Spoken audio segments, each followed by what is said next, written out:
Okey. Boleh? Bismillahirrahmanirrahim. Assalamualaikum warahmatullahi wabarakatuh. Alhamdulillahi rabbil alamin. Nahmaduhu wa nasta'inuhu wa nastaghfiruh. Wa na'udzu billahi min syururi anfusina wa min sayyiati a'malina. Man yahdihillahu fala mudilla lahu wa man yudlil fala hadiya lahu. Asyhadu an la ilaha illallah wahdahu la syarika lah.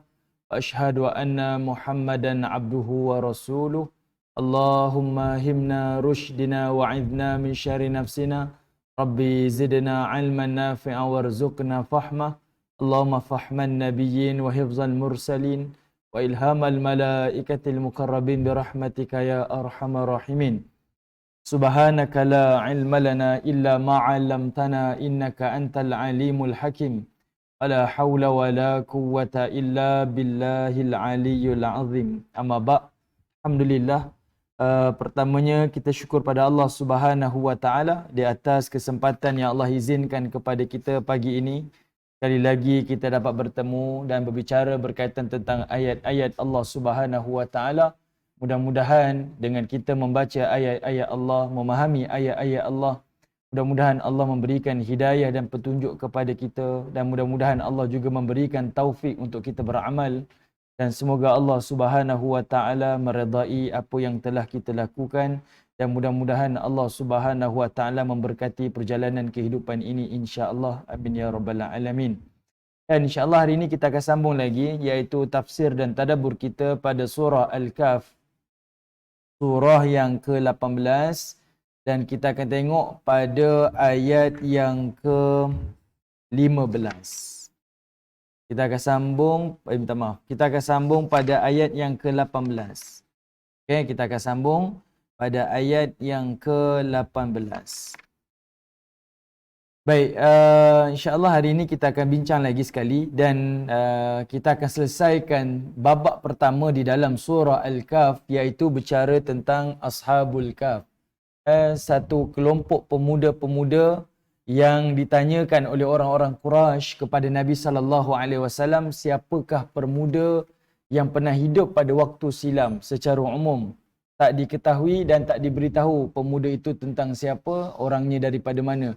Sekadar untuk bertanyakan kepada Nabi dan meminta Nabi jawab secara detail sebagai bukti yang mana Nabi sallallahu alaihi wasallam itu seorang rasul yang dihantarkan oleh Allah. Okey. Yang ni tuan-tuan boleh tengoklah, kita dah bincang dua siri yang awal berkaitan tentang hadis tentang asbabun nuzul, sebab-sebab penurunan surah Al-Kahf. Orang Quraisy tanya pada orang Yahudi, dan orang Yahudi cadangkan kepada orang Quraisy tanya pada Nabi tentang satu kumpulan pemuda secara umum sahaja. Lalu Allah mendetailkan pada surah Al-Kahf siapakah pemuda yang mereka maksudkan. Sebab itu pada permulaan surah Al-Kahf Allah sebut secara umum je. Tak payah ceritalah, Allah kata tak payah ceritalah tentang Ashabul Kahf ni. Dia tidaklah perkara-perkara yang ajabah, bukan perkara yang ajaib pun, biasa sangat kalau nak dibandingkan dengan kekuasaan Allah.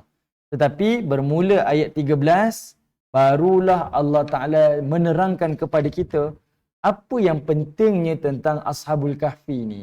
Sebab itu Allah mulakan dengan perkataan nahnu nakussu alaika naba'ahum bil haq. Tuan-tuan boleh tengok surah Al-Kahf, tengok pada ayat 13 tu, Allah kata apa? Kami akan ceritakan kepada engkau wahai Muhammad naba'ahum, iaitu hanya cerita-cerita bil haq, yang benar sahaja. Tak ada tokok tambah, tidak ada penipuan dan sebagainya. Allah highlightkan perkataan tu. Okey, baik. Kita pun dah bicara pada awal itu, iaitu mereka ni adalah pemuda-pemuda, anak-anak pemerintah dan bangsawan daripada Romawi yang lari daripada satu festival penyembahan berhala. Raja dia buat sembahan berhala, dan pemuda-pemuda ini tak setuju dengan apa yang mereka lakukan. Dia tahu ini adalah perkara yang bercanggah, mensyirikkan Tuhan yang Maha Esa. Lalu menyebabkan mereka ni lari daripada festival tersebut, duduk di bawah satu pohon dan mereka berkumpul. Asalnya mereka ni individu, bukan kumpulan. Tetapi Allah Ta'ala takdirkan ada beberapa pemuda keluar daripada festival tersebut dan berkumpul. Dan Allah datangkan hidayah, iaitu ilham, supaya mereka bersembunyi di dalam gua. Baik, kisah ni saya baca dalam banyak version. sebab nak memperkayakan maklumat, version yang paling kaya cerita tentang Ashabul Kahfi ni rasa-rasa mana? Sudah tentu datang daripada Nasrani lah. Sebab mereka ada rujukan-rujukan yang sangat banyak. Saya baca terlalu banyak, jadi pening pada. Sebab antaranya cerita yang paling masyhur, tuan-tuan boleh tengok sendiri, iaitu The Seven Sleepers. Ini memang masyhur dalam kalangan Kristian. Dan daripada seluruh dunia ni, ada 3 tempat yang dikatakan sahih Ashabul Kahfi ni. Tapi tak siapa yang bagi cakap detail. Yang ini yang tepat. Pertama di Turki, yang kedua di Syria, dan yang ketiga di Jordan. Yang Turki ni yang lebih cenderung kebanyakan daripada Kristian lah. Mereka rasakan di sana. Yang bagi kita umat Islam, katakan di Jordan. Manakala di Syria tu umum. Okay? Boleh jadi di sana dan di sini. Okay, baik. Tetapi, kalau ikutkan pada kajian, sebenarnya ada 30 tempat. Dan sampai ke Sepanyol pun ada. Nanti saya akan detailkan tuan-tuan. Saya takkan sebutlah nama-nama tu. Cuma, benda tu berlaku dan Allah highlight dalam Quran. Nanti kita akan jumpa. Ini namanya mukjizat. Allah highlightkan perkataan tu dalam Quran. Okay, tak apa. Itu nanti kita bincang kemudian. Tapi nak menampakkan pada tuan-tuan, benda ni adalah dalam perbincangan. Manusia mengkaji dan terus mengkaji. Okey, tak apa. Baik. Jadinya dalam version Bible yang saya baca, iaitu bila pemuda ni lari, kita kena tahulah tuan-tuan.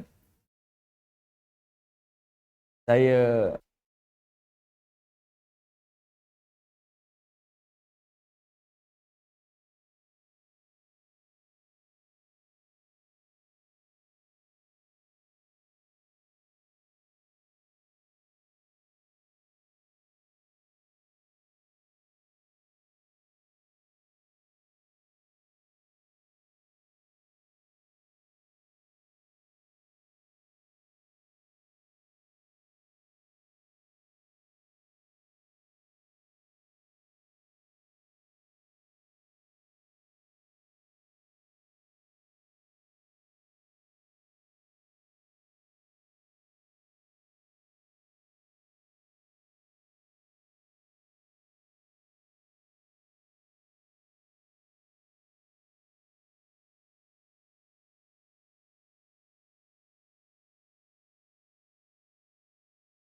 Kahfi war Raqim kan? Ada perkataan Raqim tu kan?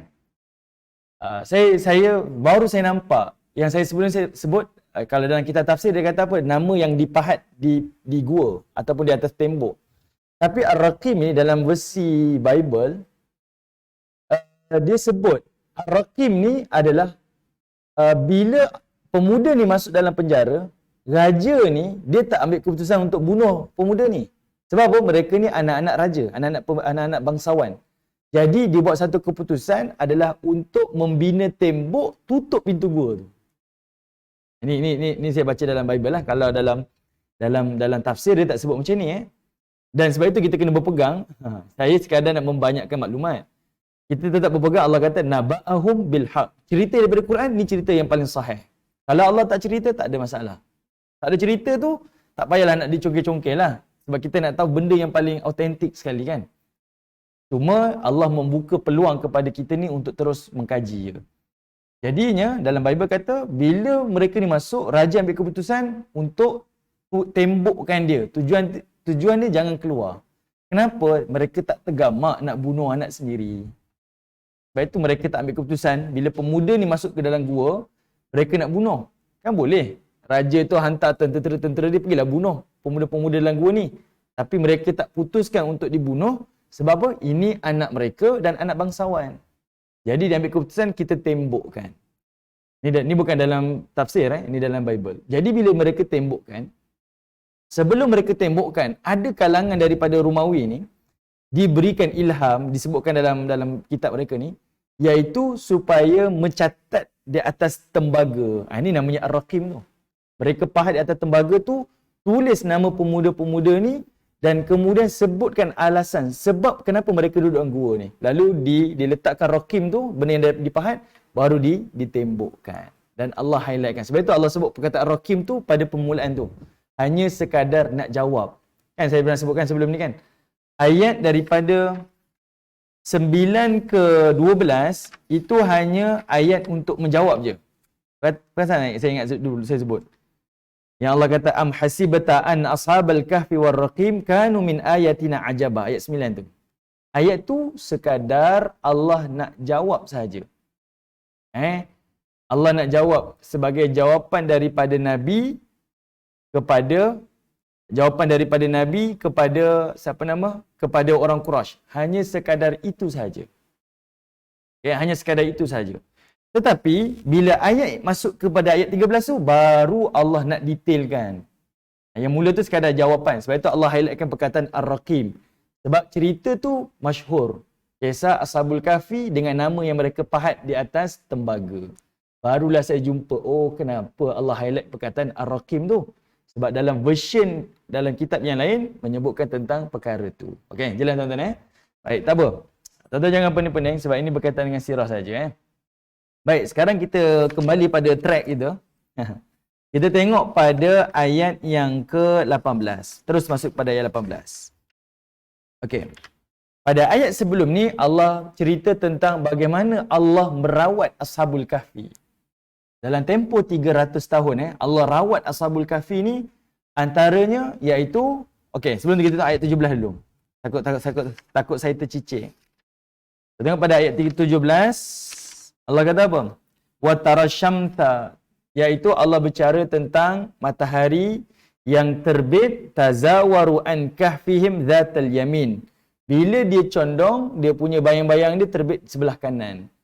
Kat sini Allah ceritakan tenggelam timbulnya matahari ini adalah untuk memasukkan udara dan masukkan pencahayaan di dalam gua tersebut. Pertama untuk proses bakteria, kemudian daripada proses kulat, kemudian daripada proses lembapan. Ini semua. Ini benda yang Allah Ta'ala explain pada ayat yang ke-17. Sebab suasana ni memberi kesan. Bayangkan gunung yang kukuh ni, bila datangnya angin, datang pasir, datang hujan, dia menghakis kan. Bayangkan kalau manusia pula. Jadi Allah Ta'ala sebut ni, sebab Allah nak beritahu inilah proses penjagaan dan proses rawatan daripada Allah kepada Ashabul Kahfi. Itu ayat 17 lah. Baik. Kita tengok ayat 18. Ayat yang 18, Allah explain. Setelah Allah explain tentang tempat dia, Allah jaga. Sekarang Allah explain tentang mereka pula. Ashabul Kahfi ni Allah jaga dia. Ayat 17, Allah cerita tentang rawatan tempat.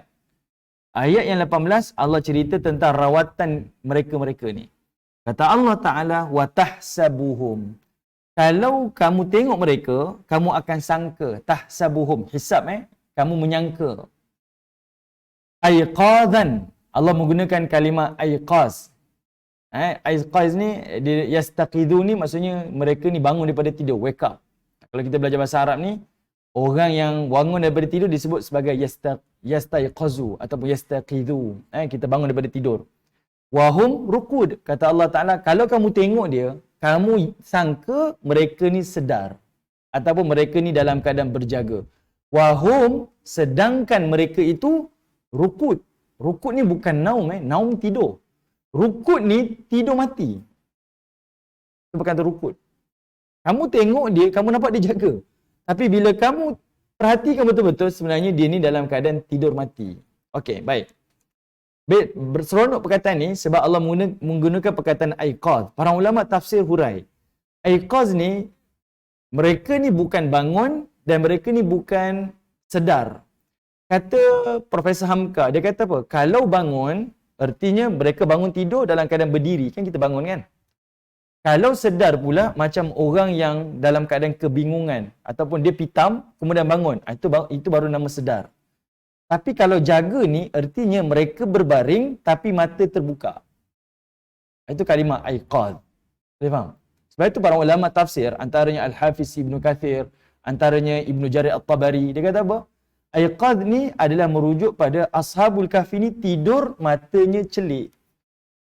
Ingat tak sebelum kita jumpa Allah kata apa? Pada perkataan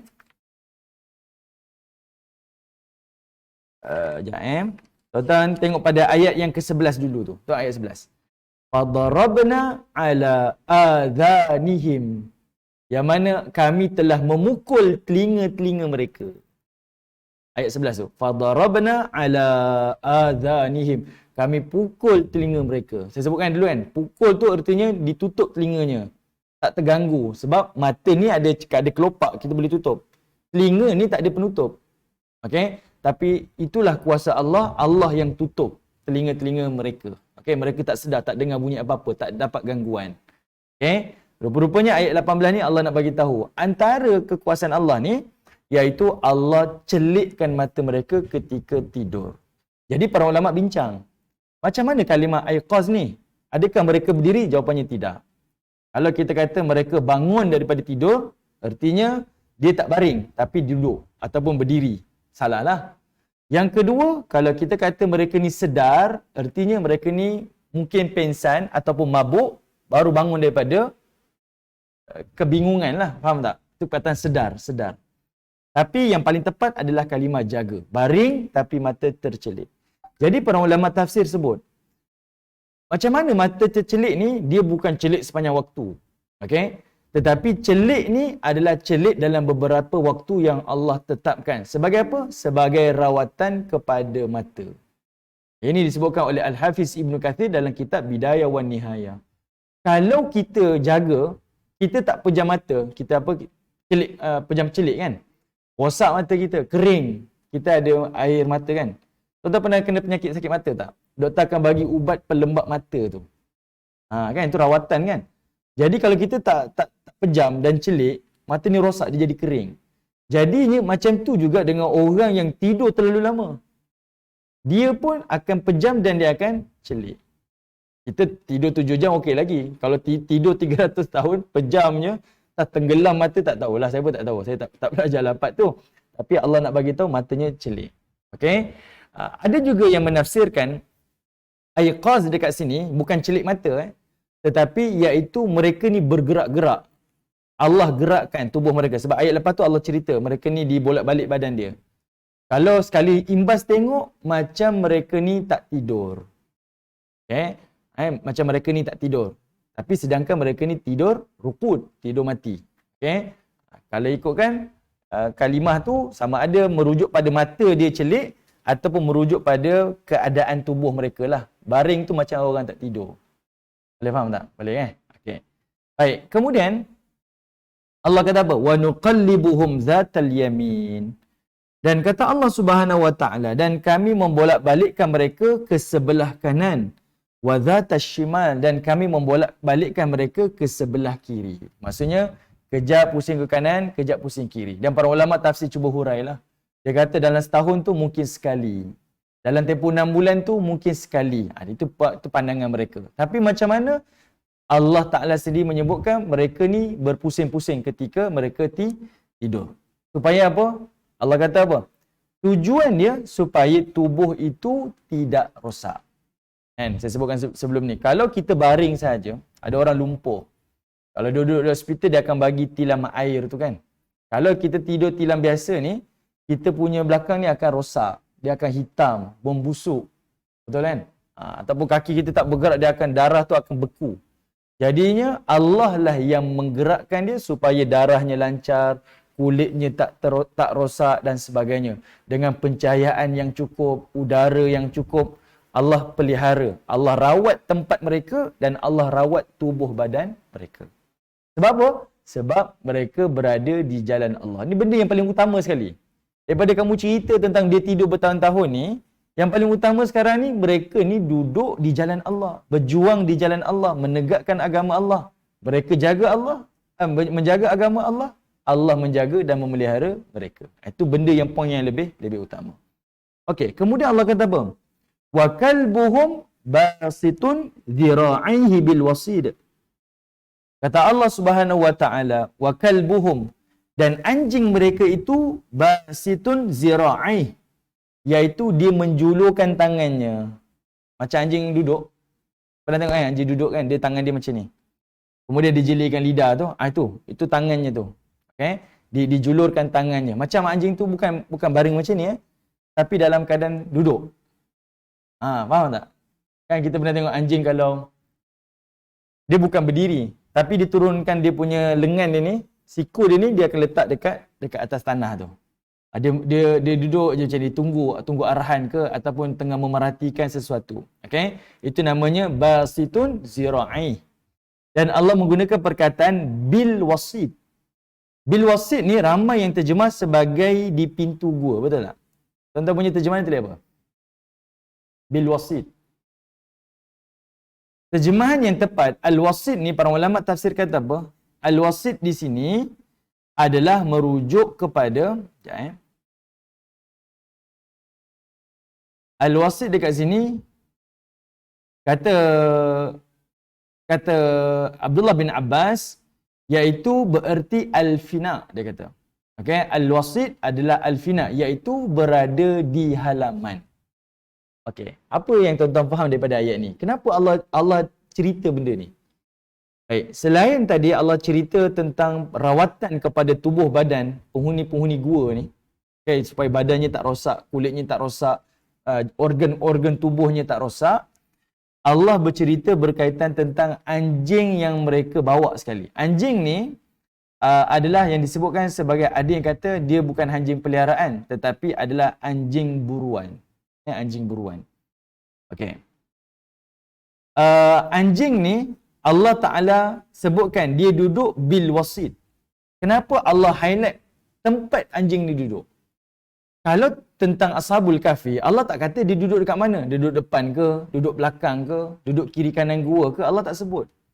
Tapi anjing ni Allah highlight bil wasit. Dia duduk dekat depan pintu gua ataupun dia duduk di halaman. Kenapa tuan-tuan? Kenapa? Jawapannya adalah dia ada dua sebab.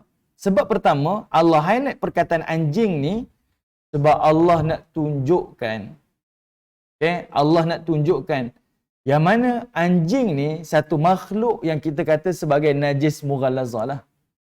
Najis berat. Tapi kerana anjing ni bersama dengan kelompok orang yang mulia, Allah muliakan anjing tu.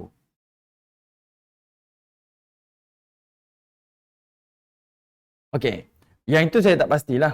Okey, saya tak pasti. Cumanya para ulama tafsir, antaranya Al-Hafiz Ibn Katsir, dia sebut apa? Kenapa Allah highlight kalimah anjing tu? Kenapa Allah cerita tentang anjing? Okey, dari sudut hukum hakam para ulama tak bincang, saya pun tak tahu persyariatan anjing tu dah najis ke belum kan. Tetapi yang disebutkan anjing dekat sini sebab satu di mata kita ni anjing ni mughallazah, sebab dia ayat ni turun pada zaman kita kan. Anjing ni mughallazah. Kenapa Allah nak cerita juga? Boleh je Allah tak sebut. Seperti mana Allah tak sebut banyak benda dalam Quran kan. Tapi Allah sebut ni, pertama Allah nak kata anjing tu mughallazah. Dia haiwan. Tetapi Allah muliakan dia sebab dia berada bersama dengan pemuda yang mulia. Kalau seekor haiwan pun Allah muliakan kerana bersama dengan orang mulia, kata Al-Hafiz Ibn Katsir, macam itulah manusia Allah muliakan apabila dia bersama dengan orang yang Allah muliakan. Maksudnya kita kena cari circle yang membawa kita dekat kepada Allah. Automatik kita akan dapat tempias-tempias tu. Kalau ikutkan anjing ni dia tak bertauhid, bukan tak bertauhid, maksudnya dia tak mukallaf lah menanggung dosa pahala. Tapi Allah pelihara tubuh dia, Allah hidupkan dia 300 tahun kemudian tu sebab Allah nak tunjukkan, kata Ibn Katsir, inilah keadaan kalau seekor anjing pun Allah boleh muliakan kerana dia bersama dengan orang mulia. Kalau kamu sebagai manusia duduk bersama dengan orang mulia pun, kamu akan mendapat kemuliaan daripada Allah. Boleh faham tuan-tuan Maksudnya hidup ni, kita memilih untuk di tempat yang mana. Bersama dengan orang-orang yang baik. Dalam masa yang sama juga, kita juga kena usaha menjadi orang yang baik. Kita membina circle-circle yang baik. Bukan sekadar cari je orang baik, kita tak jadi baik. Kita pun kena jadi orang baik supaya kita membina circle yang baik. Boleh dapat tuan-tuan? Sebab itu Allah highlight perkataan anjing tu. Bahkan Allah tak sebut perkataan anjing ni sekali. Tapi Allah ulang 4 kali. Itu bukan benda yang kebetulan. Memang Allah Ta'ala sengaja sebut. Sebab nak tunjukkan Allah memuliakan haiwan ini kerana dia ni bersama dengan orang yang mulia. Dan nanti tuan-tuan tengok pada ayat yang Allah bincang tentang bilangan Ashabul Kahfi tu Allah sebut wakalbuhum, wakalbuhum, wakalbuhum. Allah sebut 3 kali. Termasuk ayat ni Allah sebut 4 kali. Okey? Bayangkan nama kita Allah tak highlight dalam Quran. Punya banyak nama orang soleh Allah tak sebut dalam Quran. Tapi anjing dalam Ashabul Kahfi ni Allah sebut. Itulah hikmah dia. Hikmah dia, dia hanyalah seekor haiwan, tetapi bersama dengan orang mulia, dia mendapat kemuliaan seperti mana Ashabul Kahfi. Dijaga tubuhnya, diberi perlindungan pada jasadnya, kan? Dan dia dibangkitkan bersama-sama dengan golongan Ashabul Kahfi. Dapat tuan-tuan Dapat poin dia Baik. Kedua, kenapa Allah kata anjing ni duduk bil wasit? Iaitu kata Ibn Abbas, duduk di halaman al-fina, dia kata. Al-wasit ni tuan-tuan tengok terjemahan, dia akan terjemahan duduk di pintu gua. Betul tak? Pintu gua kan? Tapi yang tepatnya kata Abdullah bin Abbas adalah al-fina. Al-wasit tu maksudnya duduk di halaman. Dia tak duduk dalam gua. Dia duduk di luar gua. Dalam keadaan tangan dia macam ni. Dia pandang depan. Tuan-tuan tengok di Mesir yang ada patung muka berhala dia tu. Muka manusia, badan singa tu kan? Tangan dia macam tu kan? Itulah. Itu kalimah perkataan basitun zira'aihi tu. Dia menjulurkan tangan dia tu. Anjing tu tak baring dia duduk tegak macam tu.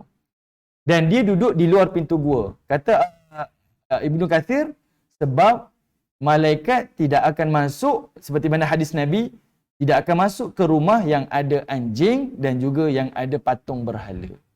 Jadinya Allah sebut kalimah bil wasit tu sebab Allah nak bagi tahu Ashabul Kahfi duduk di dalam rahmah dan perlindungan Allah. Anjing ni tak bercanggah dengan hadis Nabi. Sebab anjing ni tak duduk dalam gua, tapi dia duduk di luar pintu gua. Boleh faham tak? Boleh. Okey. Itu yang sebab itu Allah highlightkan bil wasit tu, dia duduk di halaman. Kemudian Allah kata apa? Lawit tala'ta alaihim. Lawit tala'ta alaihim lawallaita minhum firara.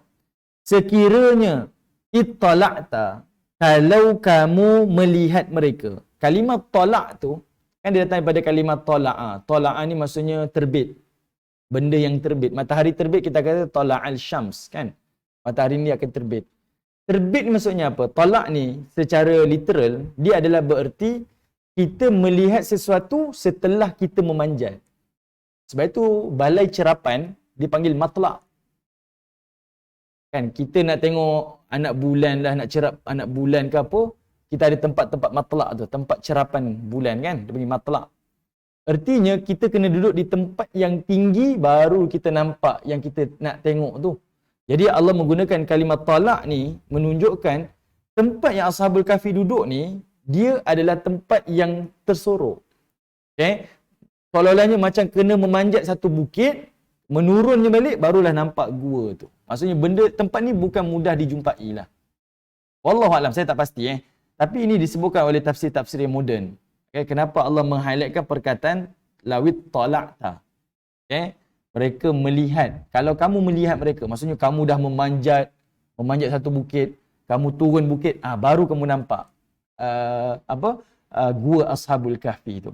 Dia bukan kita pergi macam mana macam batu cave kan, naik-naik bukit nampak, tak macam tu. Dia tempat yang tersorok. Sebab itu 300 tahun tu orang tak tahu tempat tu. Ada tempat yang tersorok lah, tersembunyi. Okay, macam kita menunggu anak bulan, duduk atas satu tempat yang yang paling tertinggi, dia punya ufuk yang paling luas. Kan orang nak bina balai cerap ni, dia kena tengok banyak tempat, banyak sebab. Dah duduk atas tu, dia nak tunggu matahari terbit tu lama kan. Ataupun bulan, nak cerap anak bulan tu lama kan. Dia ambil masa. Macam baru ni, masa saya buat dokumentari Aidil Adha tu, nak cerap anak bulan tu, Maghrib masuk 7.30, 7 suku. Kita ready daripada pukul 5 petang. Duduk tengok teropong tu bukan benda lama, bukan kejap, bukan okey. Buka kamera tengok tak jumpa. Dia tunggu tu lama. Dramatik lah benda tu. Sampai 2 jam lebih kita tunggu benda tu naik. Baru kita nampak. Barulah kita boleh putuskan esok raya ataupun kemudian raya. Itulah keadaan yang Allah gunakan pada perkataan talak dekat sini. Nak tunjukkan kepada kita yang mana tempat yang Ashabul Kahfi ni tempat yang tersembunyi lah. Kalau kamu jumpa dia, kalau kamu nampak dia, lawallaita minhum firara. Allah guna kalimah firar. Kamu ni akan cabut lari. Kalau kamu naik jumpa tempat tu, kamu akan cabut lari. Bukan kamu berlari Allah tak gunakan kalimah sa'a ataupun Allah tak menggunakan kalimah-kalimah yang lain, tapi Allah menggunakan kalimah firar. Firar ni dia cabut lari. Kenapa? Wala mulikta. Sebab dada kamu tu akan dipenuhi. Wala mulikta, dia datang daripada kalimah imla. Wala mulikta. Imla kamu akan dipenuhi, diselebungi, iaitu hati kamu minhum ru'ba. Ru'ba diterjemahkan sebagai ketakutan. Sebenarnya ru'ba ni adalah cemas. Okay, cemas. Kita akan rasa macam gusar. Kita tak tahu. Sebab kemungkinan saya jangkakanlah. Tempat kita nak pergi ke gua ni jauh. Dia bukan tempat yang apa? Yang tengah-tengah bandar ke tak. Dia adalah tempat yang jauh. Okay? Dan nak sampai ke situ susah. Bila kamu dah sampai, Allah sendiri jamin. Kamu tengok mereka, kamu akan cabut lari. Sebab apa? Hati kamu akan dipenuhi dengan perasaan takut. Saya tak pasti macam mana Allah Ta'ala melindungi dan macam mana Allah memelihara mereka tu sehingga Allah menyebutkan kalimah ru'bah. Allah tak kata khauf dan Allah tak kata khasyah. Tapi Allah kata ru'bah. Mereka ni akan rasa cemas. Ketakutan yang wallahu a'lam. Okay? Cuma saya baca dalam kitab Bidayah, dia kata apa? Iaitu kerana adanya kewibawaan. Saya tak pasti kewibawaan tu macam mana diterjemahkan. Sebab kalau kita lah, wibawa ni mendatangkan kekaguman kan. Kita nak tengok lagi. Tetapi bila adanya ru'bah, benda tu cemas. Dan ini yang Allah Ta'ala sebut dalam surah Al-Hasyr. Bila Nabi SAW buat, kita kata apa? Kita kata Nabi ni dia kepungan kepada Yahudi Bani Nadir masa di Madinah kan. Allah kata wa qadhafa fi qulubihim ar-ru'ba. Tuan-tuan boleh tengok dalam surah Al-Hasyr. Masa Nabi kepung tu, Allah telah merejam, melontar kepada mereka ar-ru'ba, iaitu perasaan cemas dalam hati mereka. Sebab itu Bani Nadir yang Yahudi ni, Nabi tak usik pun, Nabi buat kepungan je, tapi dia takut. Dan mereka keluar daripada dia punya kota dia. Mereka sendiri ambil keputusan, okeylah kita keluar. Nabi tak buat apa-apa pun, Nabi kepung je. Tapi Allah campakkan perasaan ar-ru'bah, cemas. Okay? Dan itulah yang Allah gunakan pada ayat ini, iaitu kalimah ru'bah. Kamu tengok, kamu akan rasa cemas. Tapi yang Allah nak highlight dekat sini, iaitu Allah melindungi mereka itu daripada gangguan-gangguan orang lain. Okay? Bayangkan tuan-tuan, 300 tahun. Orang Yahudi tahu cerita ni. Orang Nasrani tahu cerita ni. Sampai hari ni pun, tempat-tempat The Seven Sleepers ni, kawasan dikerumuni oleh pelancong. Tak ada orang pun. Tapi orang tahu tempat tu. Jadi kawasan pelancongan. Setiap di pagar-pagar. Bayangkan zaman dulu, Ashabul Kahfi ni hidup lagi. Tidur. Sudah tentulah ramai orang nak pergi tengok kan. Betul tak? Logik kita kan? Orang nak pergi tengok. Betul ke ada orang dalam tu? Semua orang akan teruja nak pergi tengok. Tapi Allah jamin, siapa pergi dia akan takut. Sebab Allah nak melindungi Ashabul Kahfi ni daripada gangguan-gangguan orang lain. Hari ni Ashabul Kahfi tak ada. Tempat je ada. Tapi tuan-tuan macam mana tengok? Kalau pergi di Turki, kawasan tu berbayar tuan-tuan kawasan tu berbayar. Tak ada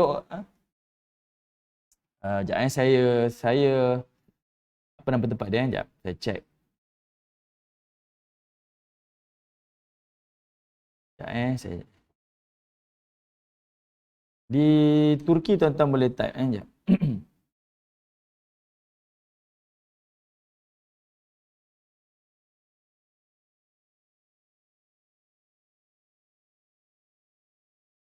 Tapi yang di Turki ni dia kata dia adalah tempat yang susah nak akses. Transportation ke sana pun susah. Dia duduk di bawah wilayah kerajaan Saljuk zaman dahulu. Namanya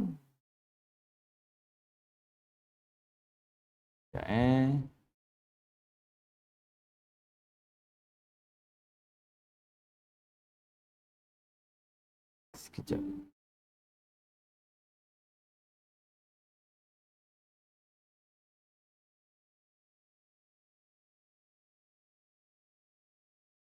Dia aja maklumat.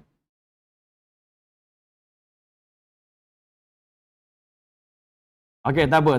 Saya nak cari pun dia ni.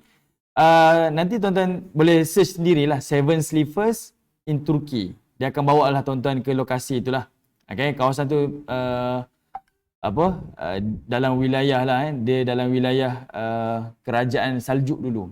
Tapi itu antara lokasi yang bawah kerajaan Romawi.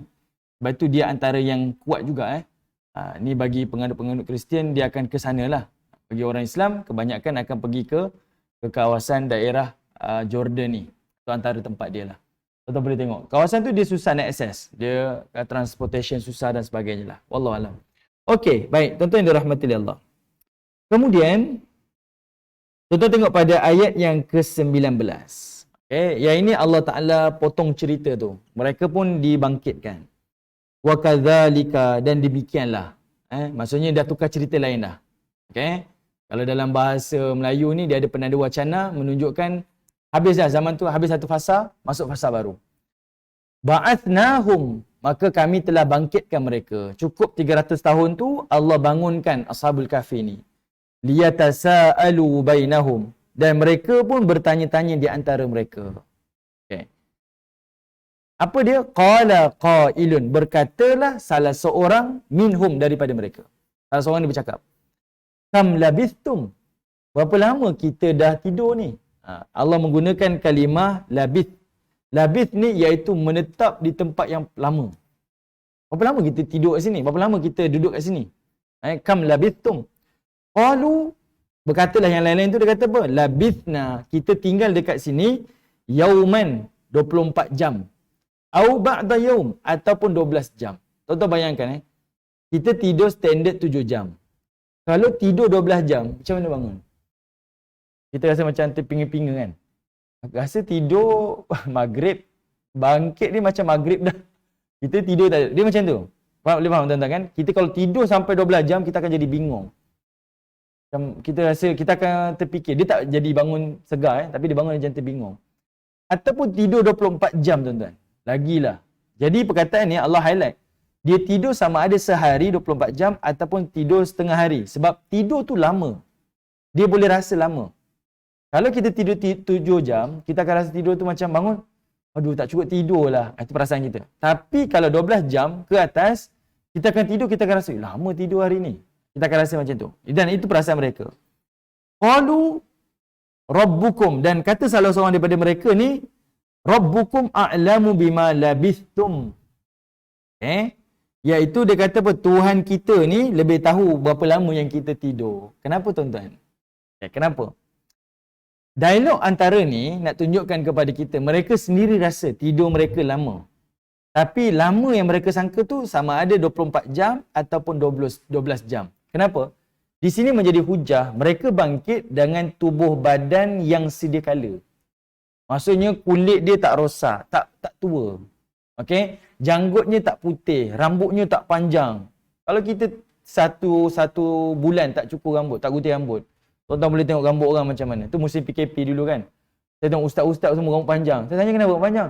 Oh, fobia nak pergi kedai gunting. Satu kedai gunting tutup, satu lagi kalau pergi takut pula virus.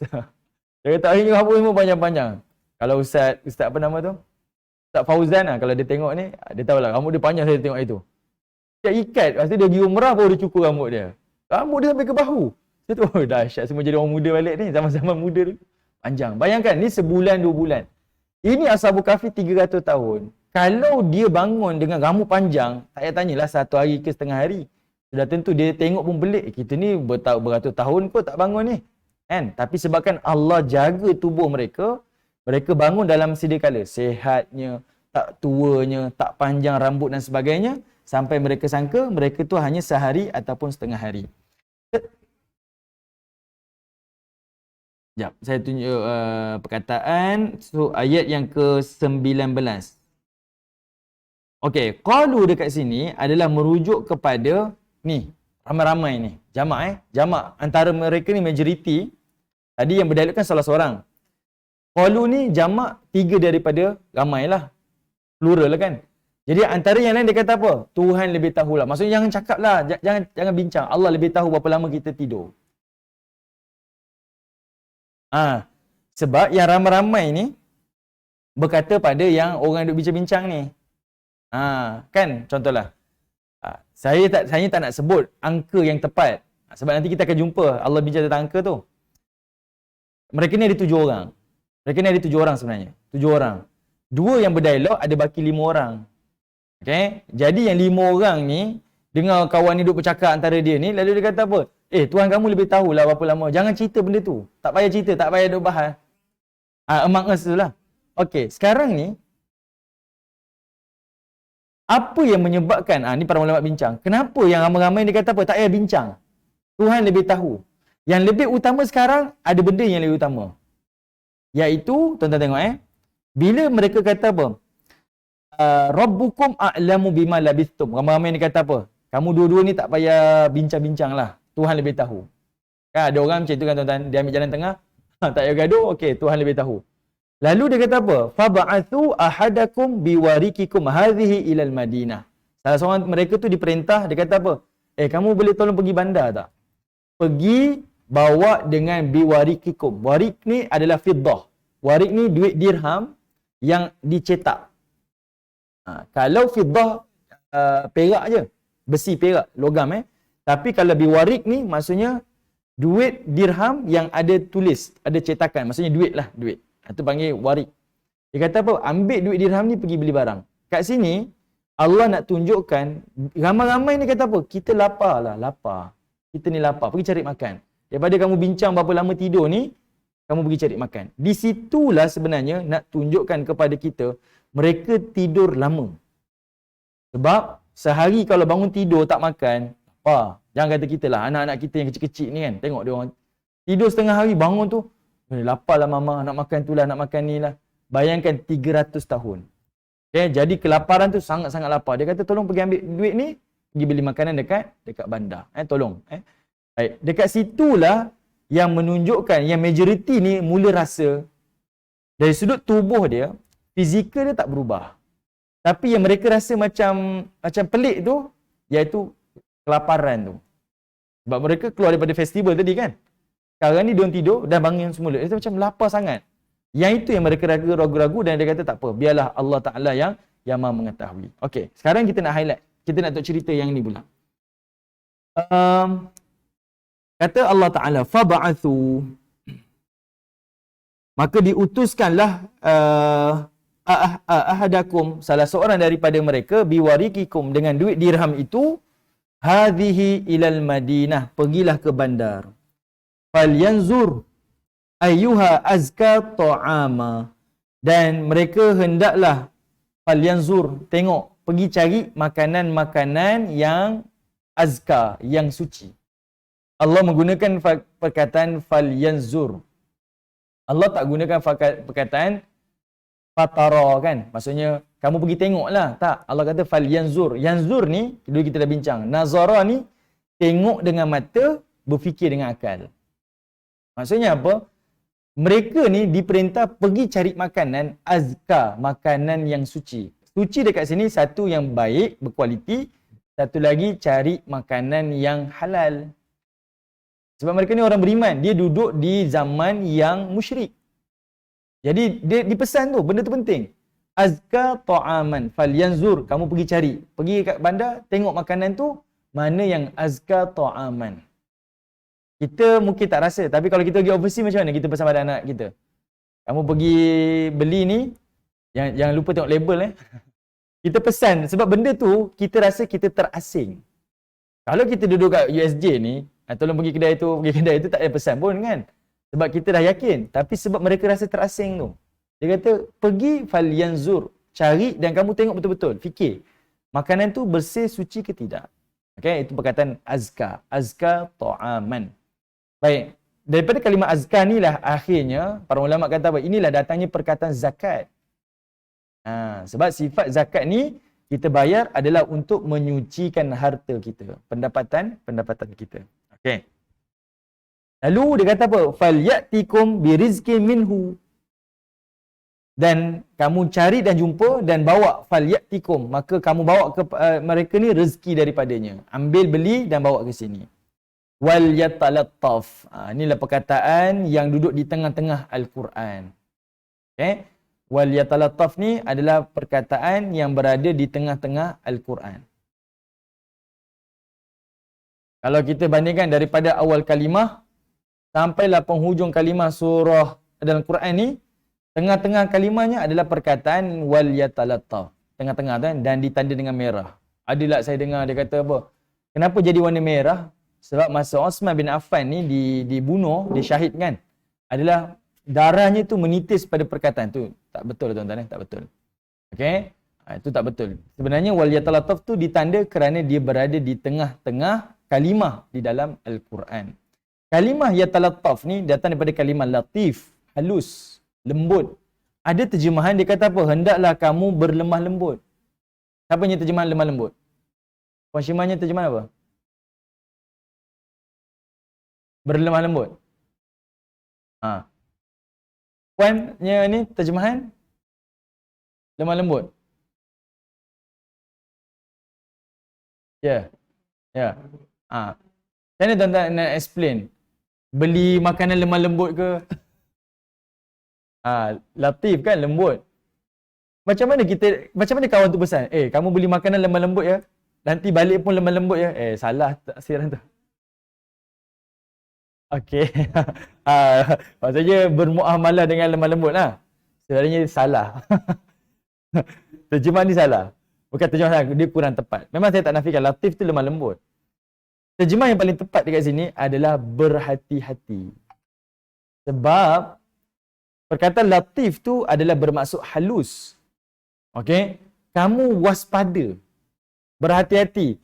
Masa kamu beli, masa kamu pergi dan kamu balik tu, hati-hati. Jangan sampai bocor rahsia. Sebab mereka tahu mereka ni adalah wanted. Dia dikejar oleh musuh, dikejar oleh raja. Bapak dia raja, pemerintah di Romawi ni. Dia tahu ni. Jadi kamu kena menyamar, mungkin selubung apa, jangan sampai apa? Diperhatikanlah, jangan sampai kamu ni terdedah. Okey. Kemudian saya fikirlah, yang ni bukan tafsir tapi saya fikir kenapa Allah letakkan perkataan ini di tengah-tengah? Susunannya lah. Mungkin begitulah kehidupan kita dekat dunia ni, kena wal yatalattaf, berhati-hati kita meneruskan kehidupan ni supaya yang kita buat hanya berpandu apa yang Allah perintah. Dan kita berhati-hati jangan sampai terbuat apa yang Allah larang. Itu saya fikirlah. Tak sebut dalam tafsir yang ni saya rasa. Kenapa Allah takdirkan perkataan wal yatalattaf tu berada di tengah-tengah, di highlightkan. Okey. Baik. Jadi dia kata kamu hati-hati, pergi hati-hati, balik pun hati-hati. Masa beli pun hati-hati. Wala yush'iranna bikum ahada.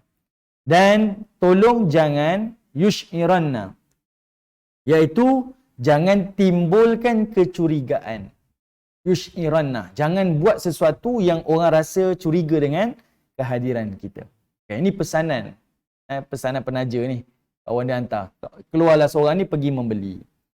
Lalu tuan-tuan, Allah pun kata apa? Innahum in yadhharu alaikum. Sesungguhnya kalau mereka tahu tentang kamu, yarjumukum. Pasti mereka akan yarjumukum. Mereka akan rejam kamu. Au ya'idukum. Ataupun mereka akan kembalikan kamu fi millatihim, kepada agama-agama mereka. Ada dua kemungkinan Kalau mereka dapat tahu, dia bagi warning, kawan dia bagi warning. Kamu kalau terkantoi, kena tangkap, sama ada kamu direjam bunuh, ataupun kamu ni akan dipaksa murtad, masuk ke agama mereka balik. Hati-hati. Walan tuflihu. Dan kamu ni tidak akan tuflihu. Kalimah falah dekat sini. Kamu tidak akan berjaya. Kamu tidak akan beruntung. Kamu tidak akan bahagia. Idzan abada. Sampailah selama-lamanya. Okey, baik tuan-tuan yang dirahmati Allah. Daripada ayat 19 ke ayat yang ke-20 ni, ini arahan daripada kawan ni, bagi tahu kepada kawan ni suruh beli makanan.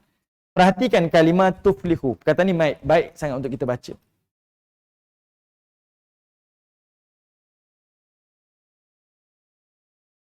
Okay. Kalimah tuflihu, dia datang daripada kalimah al-falah, kita sebut kan.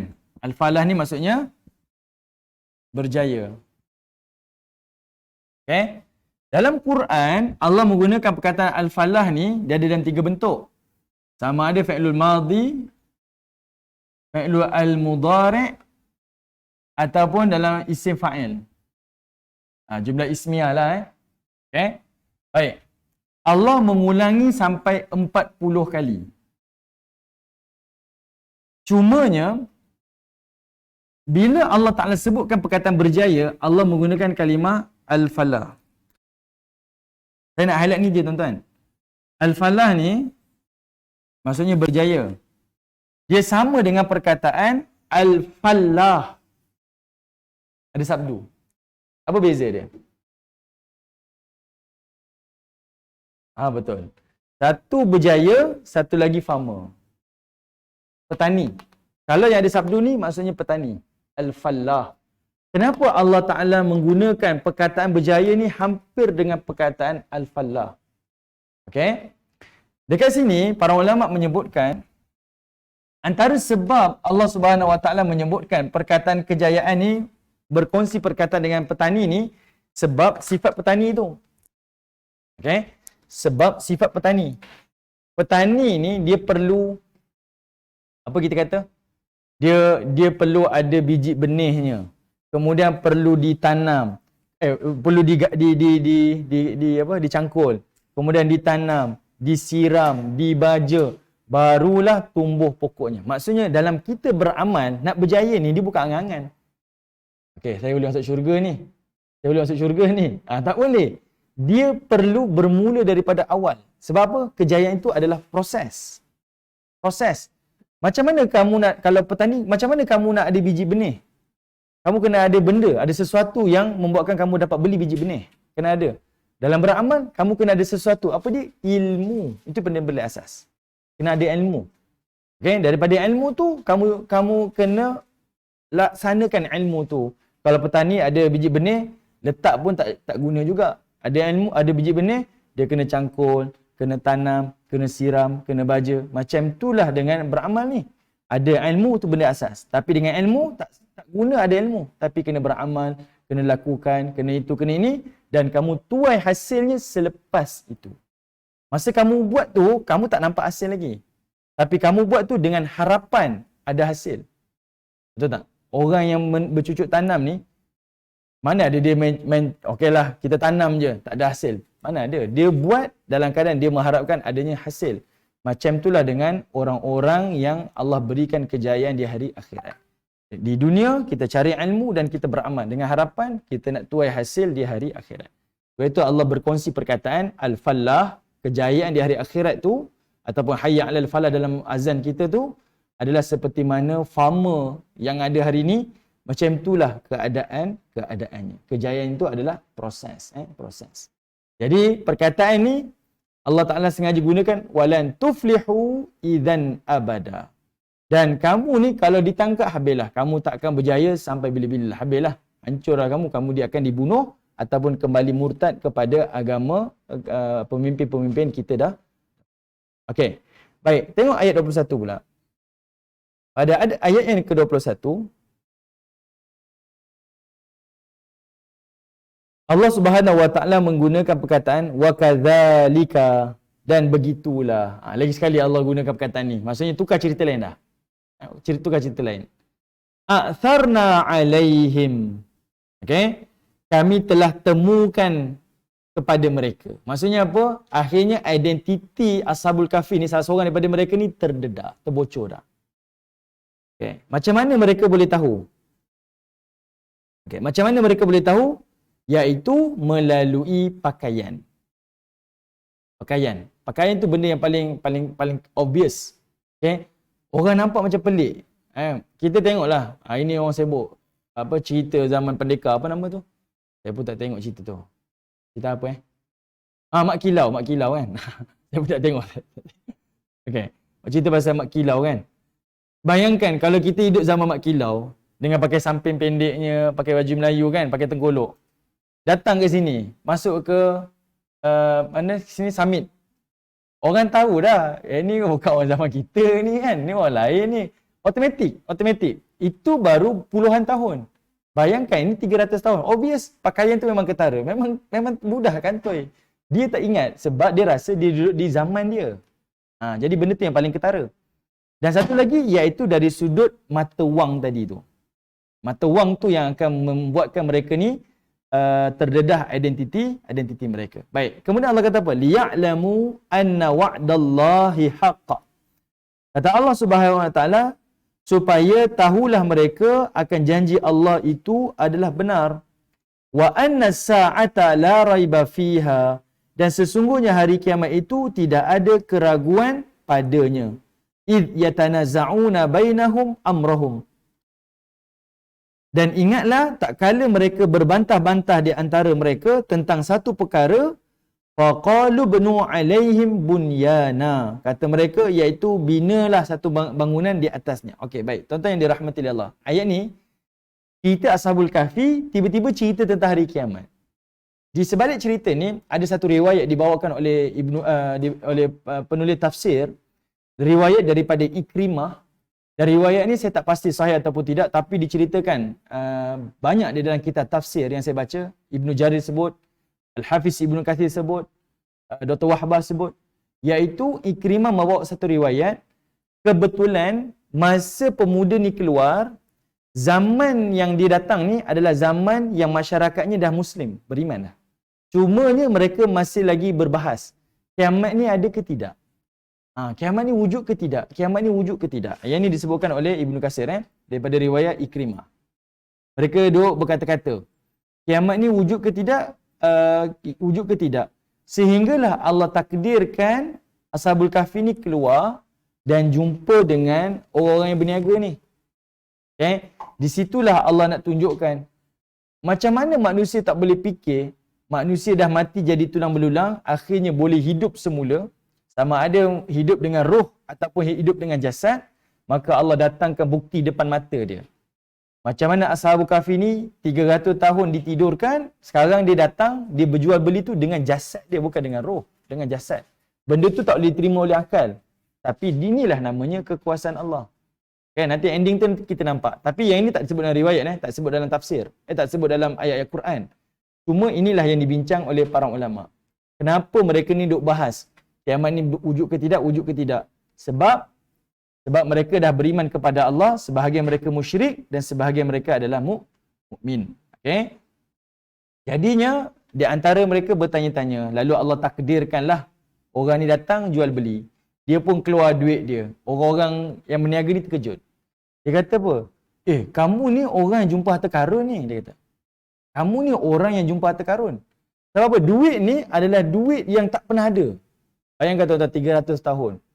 Kalau zaman tahun awal 1900, tanah Melayu ni pakai duit pisang kan. Sekarang dah 2022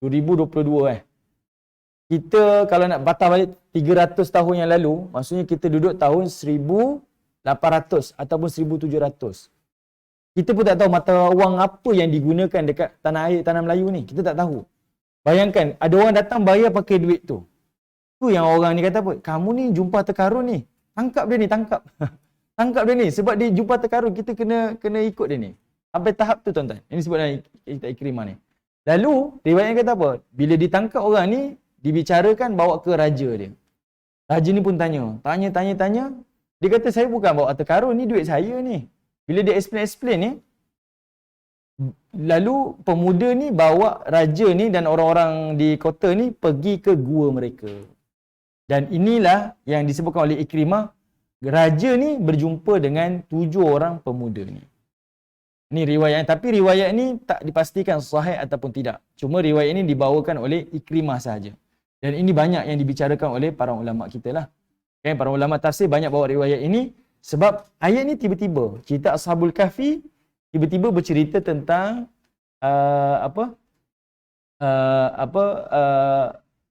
bercerita tentang hari kiamat. Hari kiamat tu adalah penduduk kota tu saling berbual di antara mereka. Cumanya dalam riwayat Ikrimah tadi tu, masa lelaki ni keluar, dia tengok kota, dia rasa terkejut. Dia kata apa? Kota ni tak sama dengan kota yang saya tinggalkan dahulu. Benda tu yang membuatkan dia rasa pelik. Tuan-tuan bayangkan tuan-tuan dulu belajar, macam Puan Syimah belajar kat University of Kent kan. Berapa bertahun tak balik Malaysia? Kalau pilih tak? 2 tahun. Balik macam mana? Sama ke? Tak ingat. Tapi biasalah orang balik luar negara, tengok dia rasa macam lain lah. Banyak pembangunan. Tak payah cerita tuan, kita pergi Mekah je. Saya rasa macam setahun dah 2 tahun tak pergi Mekah. Tengok Mekah, berubah dah. Keadaan ni macam ni. Dulu hotel macam ni, sekarang dah tak ada dah macam ni. Bayangkan tuan-tuan, ni ratusan tahun, 300 tahun. Dia tengok tapak tu ada, tapi semua dah berubah. Mungkin dah ada bangunan, orangnya semua dah berubah. Generasi tu dah berapa generasi dah? 300 tahun tu. Dah 3 abad tuan-tuan. Generasi dah bergenerasi dah. Jadi benda tu pelik. Jadi bila dah ditangkap, dibawa ke pintu gua ni, jumpalah dengan 7 orang pemuda ni. Dan raja tu, dalam riwayat Ikrimah kata, raja ni bersalaman dengan seluruhnya. Seluruhnya. Dan cerita ni, masa mereka semak, adalah sama macam cerita yang mereka warisi. Kan ada Rokim tadi kan? Maksudnya bapak-bapak dia dulu dia cerita dah. Ada orang ditidurkan dalam gua bla bla bla bla bla. Kali cerita tu jadi cerita rakyat. Sekarang bila mereka jumpa Ashabul Kahfi tu jadi terkejut. Sebab tu cerita tu tergempar. Okay? Tuan-tuan kena baca riwayat ni tuan. Sebab dia ada sejarah saja. Cerita ni adalah sejarah. Tapi menariklah kalau tuan-tuan baca.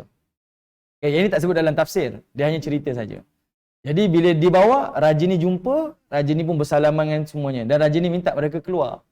Tapi Allah datangkan ilham, iaitu Allah minta mereka ni supaya stay di dalam gua, dibaringkan semula dan akhirnya ajal menjemput mereka. Okay? Dan berhenti dekat situlah riwayat yang dibawakan oleh Ikrimah ini. Tuan-tuan boleh baca dalam tafsir, tuan-tuan tengok. Itulah yang mereka ceritakan daripada pandangan para ulama.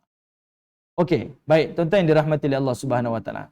Daripada cerita tu tuan-tuan, perhatikan. Allah Ta'ala menyebutkan, iaitu perkataan, فَقَالُوا بْنُوا عَلَيْهِمْ بُنْيَانًا رَبُّهُمْ أَعْلَمُ بِهِمْ قَالَ الَّذِينَ غَلَبُوا عَلَى أَمْرِهِمْ لَنَتَّخِذَنَّ عَلَيْهِمْ مَسْجِدًا. Kata sebahagian daripada mereka. Siapa yang sebahagian ni? Dia bermula daripada perkataan إِذْ يَتَنَزَّعُونَ tu tuan-tuan.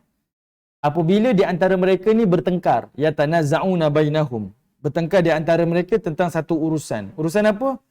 Di antara penduduk kota ni tak percaya kiamat ni berlaku ke tidak. Dan di antara mereka ni juga bertengkar, kita dah jumpa dah Ashabul Kahfi ni. Kita nak buat apa dengan Ashabul Kahfi ni? Okay? Lalu salah seorang daripada mereka, sebahagian puak ni kata apa? Ibnu alaihim bunyana.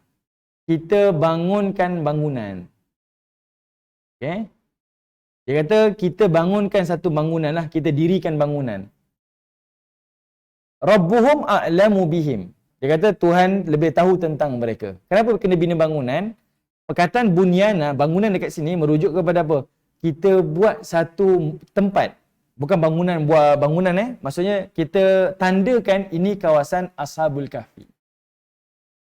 Yang ini adalah ucapan daripada orang mukmin dekat kota tu. Dia kata, kita dah jumpa Ashabul Kahfi dah. Jadi buat apa dengan tempat ni? Kita buat satu tanda yang ini adalah tempat Ashabul Kahfi. Supaya ni jadi teladan, jadi pengajaran. Qala, ada di antara mereka pula cakap apa? Allazina ghalabu ala amrihim. Iaitu orang-orang yang berkuasa di antara mereka ni, pemerintah-pemerintah. Dia kata apa? Ghalabu ala amrihim. La nattakhidanna alaihim masjidah. Dia kata kami akan mendirikan satu masjid di atasnya. Yang ini adalah ucapan daripada orang musyrik. Sebab apa? Orang musyrik dia membina di makam orang-orang saleh dan juga para nabi mereka dengan tempat-tempat sembahan. Agama Nasrani dan juga agama Yahudi. Okey. Jadi di antara mereka ni pilih, kita nak buat bangunan ke sebagai tanda ini tempat Ashabul Kahfi, ataupun kita nak buat masjid. Masjid ni bukan masjid kita Masjid ni adalah tempat ibadah bagi agama-agama musyrik ni. Jadikan ini sebagai tempat sembah, tempat suci lah kononnya macam tu. Jadi mereka bertengkar di antara mereka. Jadi Allah rakamkan di sini nak tunjukkan ini adalah latar belakang tentang penduduk kota yang baru ni. Di antara mereka ada yang beriman dan di antara mereka adalah yang tidak beriman. Okey? Baik, tapi kalau tuan-tuan pergi Jordan, dia memang ada bina satu masjid. Satu adalah masjid yang barulah, ni ada satu masjid baru, Masjid Ashabul Kahfi. Sebab Ashabul Kahfi ni, tuan-tuan nak masuk Ashabul Kahfi ni, tuan-tuan kena masuk ke pekarangan masjid. Tuan-tuan masuk ke pekarangan masjid tu, memang tuan-tuan kena pakai, kalau yang non-Muslim ni, dia kena pakai yang tutup aurat lah.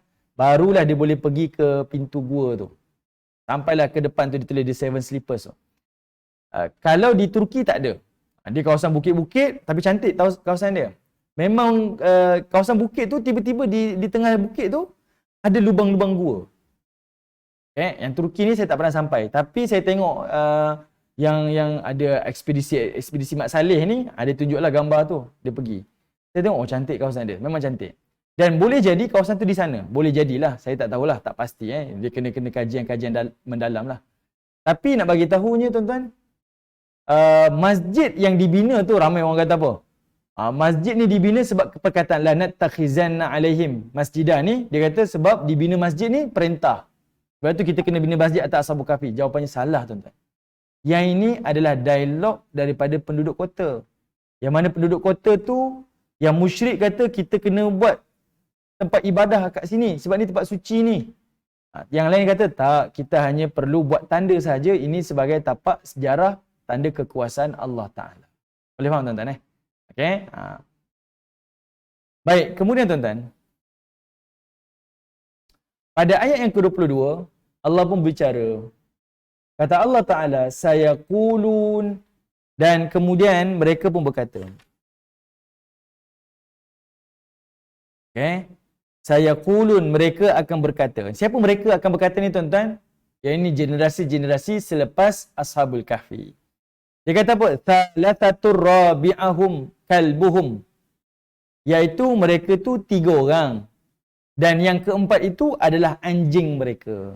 Siapa yang berpandangan macam ni tuan-tuan? Ini pandangan Yahudi. Maksudnya orang Yahudi yang try duga Nabi tu. Quraisy, kamu tanya Muhammad, siapa pemuda yang dulu tu? Mereka ketawakan Nabi SAW sebab apa? Nabi tak mampu jawab kan? Nabi tak mampu jawab. Allah highlight perkataan tu. Orang Yahudi tahu apa orang? Bagi orang Yahudi, Ashabul Kahfi ni 3 orang. Yang keempat tu adalah anjing dia. Dan Allah kata apa? Itu adalah rajman bil ghaib. Itu adalah tekaan-tekaan perkara-perkara ghaib je. Kemudian Allah kata wa yaqulun, dan sebahagian mereka kata khamsatun. Mereka itu 5 orang, sadisuhum kalbuhum. Dan yang keenam itu adalah anjing mereka. Okey, 2 pandangan ni tuan-tuan adalah pandangan daripada orang Yahudi. Allah sindir orang Yahudi yang mereka kononnya nak duga Nabi, yang kata Nabi ni adalah Nabi palsu sebab tak mampu jawab soalan mereka. Allah kata, mereka punya fakta tu pun salah.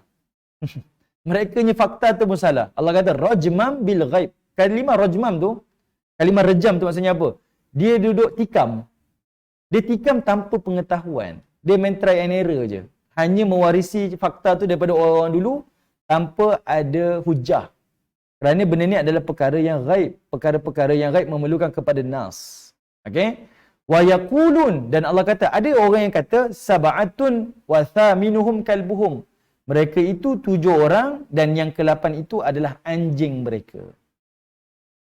Para ulama tafsir yang muktabar yang dahulu dia kata apa? Daripada 3 pandangan ni, pandangan mana yang paling tepat? Yang paling tepat adalah pandangan yang ketiga tu. Okay. Tuan-tuan perhatikan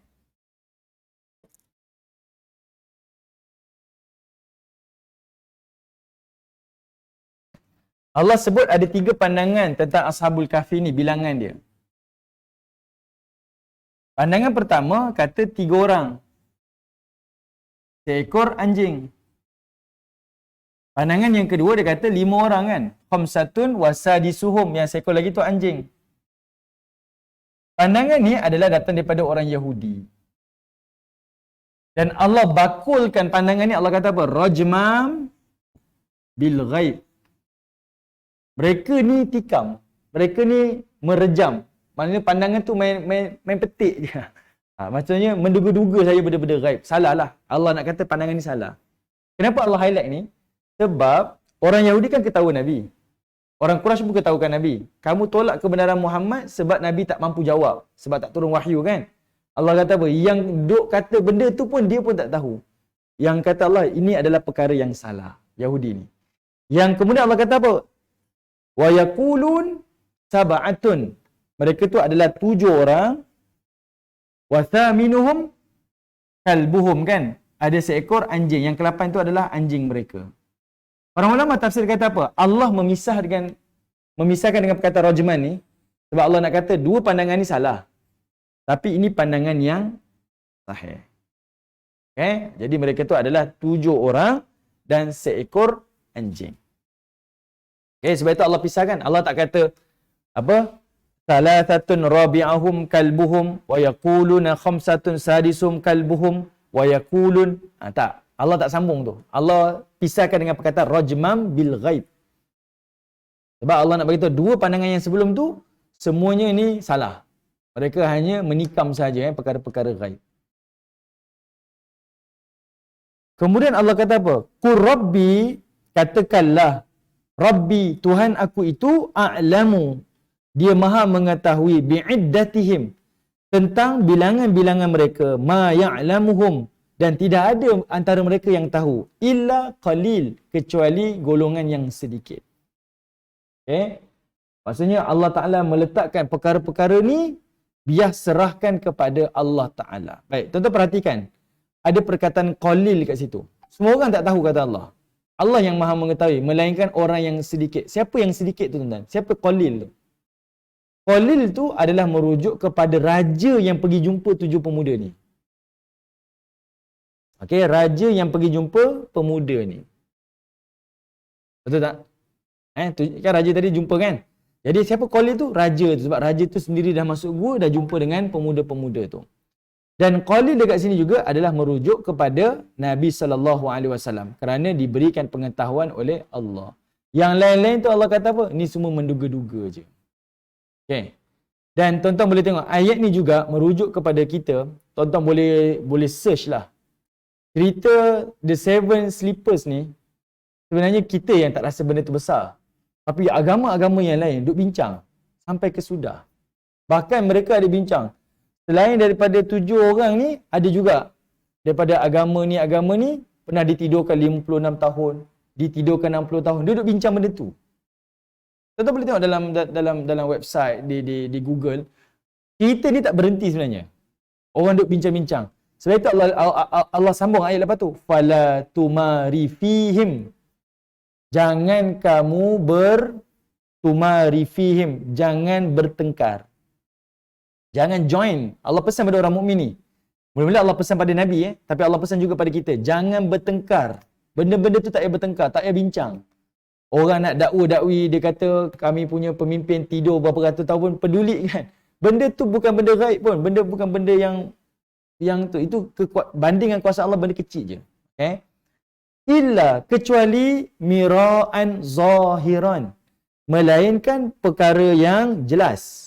Maksudnya benda yang ada fakta, okey. Kalau ada fakta, orang tu bercanggah, tegur. Itu boleh bertengkar. Bukan bertengkar lah, berhujah. Tapi benda yang kita tak tahu, tak payah bincang. Dia membuang masa kita. Okey. Wala tastafti fihim. Dan jangan kamu bertanya-tanya kepada mereka. Minhum ahada. Sebab mereka pun tak tahu. Jadi kalau tuan-tuan kaji cerita ni, tuan-tuan akan jumpa macam-macam kajian. Dan Allah ingatkan pada kita, jangan sampai membuang masa kita. Okay? Mengkaji tu sampai tak mencapai objektif. Buat tu boleh, nak kaji tu boleh. Tapi biar tahu objektif dia. Kita nak buat apa? Nak beriman kepada Allah. Nak meyakini yang ayat Quran ni adalah zahir, ayat yang jelas. Kita nak membuktikan kebenaran Al-Quran. Itu boleh. Tapi kalau dah benda sampai bincang, bertengkar sana, bertengkar sini. Sebab itu Allah guna perkataan tumari fihim. Jangan sampai bertengkar. Jangan sampai berkelahi dan sebagainya.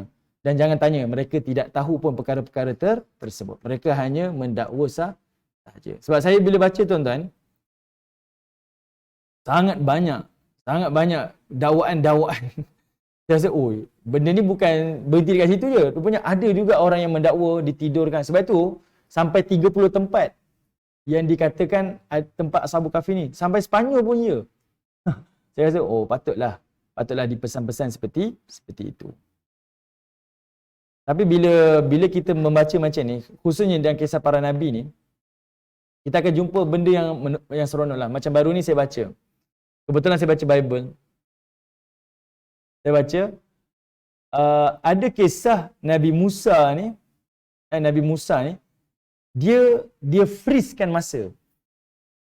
Dia pegunkan masa tu.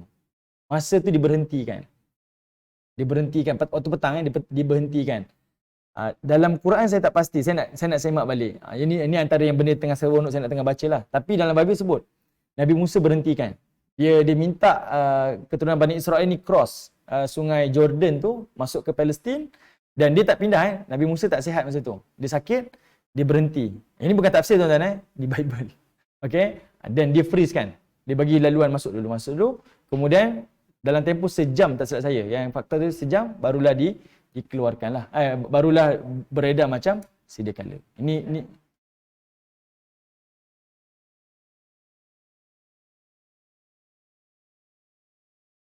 ya betul. Ya betul. Dalam Taurat ada sebut juga. 3. Dia sebut 3.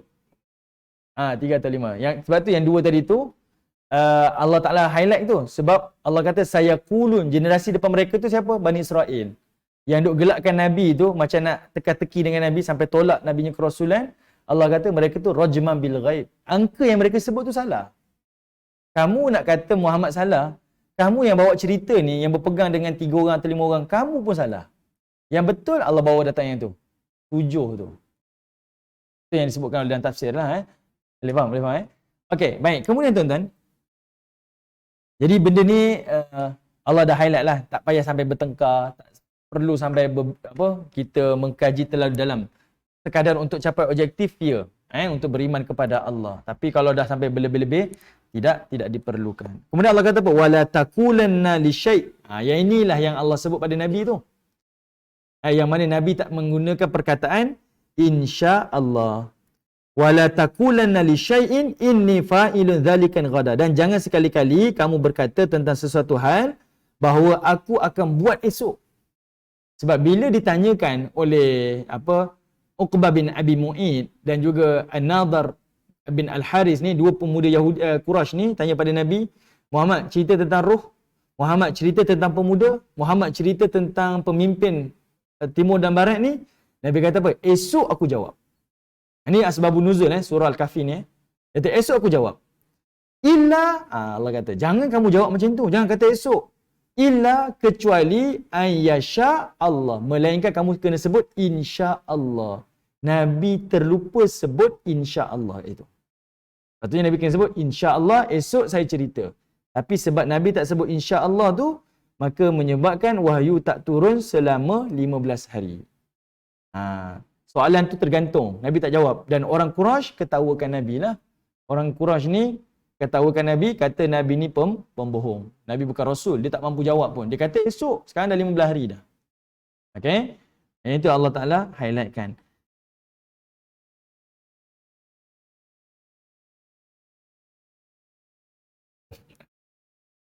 Tak pasti. Ya, betul.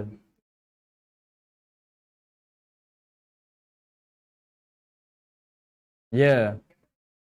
Okey. Kita kena kembali pada nas lah, kan?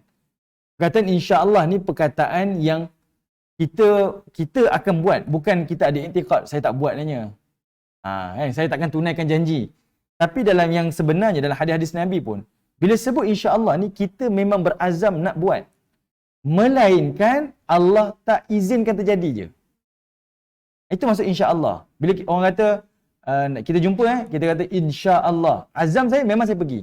Tapi kalau ada arah melintang, siapalah saya nak menafikan. Itu perkataan insya-Allah. Kita pula insya-Allah memang saya tak pergi lah. Itu salahnya kita. Dia macam perkataan masya-Allah lah. Masya-Allah. Masya-Allah ni selalunya orang akan tengok benda-benda yang musibah, masya-Allah, masya-Allah kan. Masya-Allah ni untuk benda yang nikmat. Tuan-tuan tengok satu nikmat, masya-Allah. Itu bawa betul penggunaan tu. Penggunaan kita salah. Sebab nanti tuan-tuan jumpa dalam surah Al-Kahfi, bila orang ni masuk kebun dia tengok kebun dia hebat, dia kata Masya Allah. Kita pula tengok benda yang azabnya, Masya Allah. Tak kena. Dia kalau dalam bahasa Melayu ni, ada orang kena pukul, ataupun orang accident, tapi yang ucap tu kata, wow, accident, salah lah. Perkataan tu tak tepat. Boleh faham tak? Wow tu untuk perkara yang mengagumkan kan. Tapi dia ni wow, accident. Salah lah. Macam itulah perkataan dia. Jadi perkataan insya-Allah. Okey, baik. Tuan-tuan dirahmati Allah. Jadi Allah pesan kepada Nabi SAW, jangan la wala takullun. Wala takullan li syai', jangan kamu berkata sesuatu benda tu saya akan buat esok, melainkan mesti ada perkataan an yasha Allah, iaitu insya Allah. Wadhkur rabbaka, wadhkur rabbaka, iaitu kata Allah Subhanahu wa taala, wadhkur rabbaka, dan katakanlah rabbaka idza nasita. Mudah-mudahan Allah Subhanahu wa taala minta maaf. Wadhkur rabbaka, dan ingatlah kepada Tuhan kamu, idza nasita, jika kamu lupa. Wa qul asa, dan katakanlah an yahdiyani rabbi li aqraba min hadza rasyada. Mudah-mudahan Rabbku akan memberikan aku petunjuk kepada yang lebih dekat dengan kebenaran daripada perkara yang ini. Okey, yang ini adalah teguran Allah dan panduan daripada Allah Subhanahu wa taala kepada Nabi sallallahu alaihi wasallam. Sebab nak tunjukkan Nabi ada sifat bashar lah, sifat kemanusiaan tu. Jadi dengan sifat kemanusiaan itulah Allah Subhanahu wa taala nak bagi tahu kepada Nabi sallallahu alaihi wasallam supaya kamu sentiasa ingat kepada Allah taala, sentiasa bermohon petunjuk daripada Allah taala dan ikat dengan perkataan insya-Allah. Sebab apa? Fasa ni adalah fasa yang boleh jadi, sebab Nabi ni kan Rasul kan. Perkataan-perkataan tu akan menjadi hukum. Perkataan-perkataan tu akan jadi syariat. Jadi Nabi ni diajar untuk berhati-hati dalam berbicara. Baik. Kalau dalam tafsir Al-Hafiz Ibn Kathir, dia sebut apa tuan-tuan? Dia bawa satu hadis daripada Al-Bukhari dan Al-Imam Muslim. Riwayat daripada Abu Hurairah daripada Nabi SAW. Okay, Nabi ada cerita tuan-tuan tentang insya-Allah ni. Nabi cerita apa? Tentang qala Sulaiman bin Daud alaihi wassalam. Nabi cerita tentang Nabi Sulaiman, anak kepada Nabi Daud. Iaitu Nabi Sulaiman kata apa? La atufanna lailah ala sab'ina imra'atun wa fi riwayatin tis'in imra'atan wa fi riwayatin mi'atin imra'atan. Maksudnya apa tuan-tuan? Saya minta maaf sebut tuan-tuan. Hadis ini riwayat Bukhari Muslim, hadis sahih. Nabi Sulaiman pernah kata apa?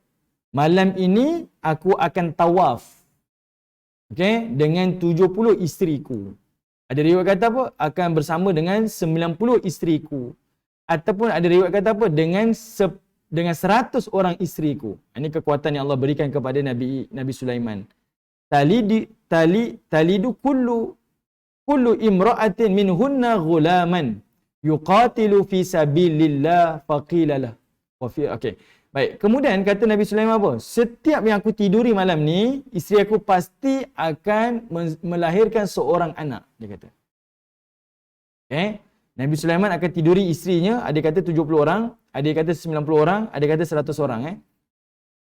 Dan Nabi Sulaiman kata apa? Malam ni aku akan tidur isteriku, semua isteriku akan lahirkan seorang anak, dan anak ni semua akan jadi pejuang di jalan Allah. Okay.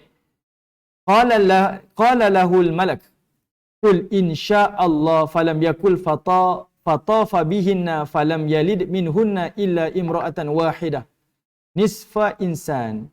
Tapi Nabi Sulaiman bila sebut tu, dia tak sebut perkataan insya Allah. Dia hanya sebut malam ni aku tiduri, semua akan jadi pejuang. Dia tak sebut dengan perkataan insya Allah. Akhirnya semua yang isteri yang dia tiduri tu semuanya tak keluar anak-anak. Semua tak keluar anak. Tak keluar anak. Yang lahir hanyalah seorang anak sahaja. Okay? Daripada itu hanya seorang sahaja yang keluar. Lalu faqala Rasulullah sallallahu alaihi wasallam. Lalu Nabi sallallahu alaihi wasallam pun bersabda, "Wallazi nafsi biyadi." Dan demi jiwaku di tangan Allah, lau qala, kalau Nabi Sulaiman berkata insya-Allah lam yahnath wa kana darkan li hajati. Kalau Sulaiman katakan insya-Allah, nescaya dia tidak berdosa dan demikian hajatnya akan dipenuhi oleh Allah Taala. Jadi tuan-tuan macam tu tuan-tuan Kita ni dalam perkataan harian kita diajar oleh Nabi ni sentiasa disebut perkataan insya-Allah. Mesti ada insya-Allah. Tapi kita ni tahu, kita ni berazam nak buat sesuatu tu dengan azam, memang saya nak buat. Jadi ikat dengan perkataan insya-Allah. Satu, dia berpahala. Sebab Nabi kata apa? Kalau Nabi Sulaiman sebut insya-Allah, dia tak berdosa. Maksudnya dia datangkan pahala. Ada pahala. Dan yang keduanya, iaitu hajatnya akan dipenuhi. Jadi kalau kita ada impian tuan-tuan, saya nak jual rumah. InsyaAllah ni, insyaAllah. InsyaAllah tuan-tuan. Tak dapat jual, tuan-tuan dapat pahala dah. Macam itulah. Okey. Dua-dua mendatangkan kebaikan. Okey. Baik. Okey, silakan. Waalaikumsalam.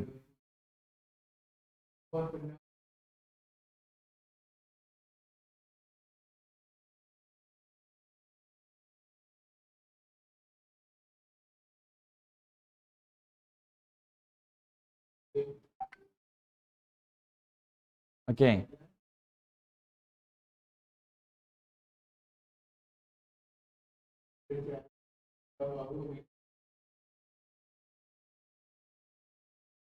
Alright. Okey, baik. Terima kasih kepada Puan Nurul Huda. Soalan tu bertanya tentang pengikut Nabi Musa yang nak melihat Allah Ta'ala, lalu Nabi Musa pun lalu disambar petir cahaya dan sebagainya tu. Soalan ni dekat Facebook kan? Nanti tuan tengok kat situ Jawapannya tuan-tuan, saya minta maaf, saya tak tahu. Saya tak tahu soalan tu dan first time saya dengar. Tapi tak ada masalah, saya boleh semak semula.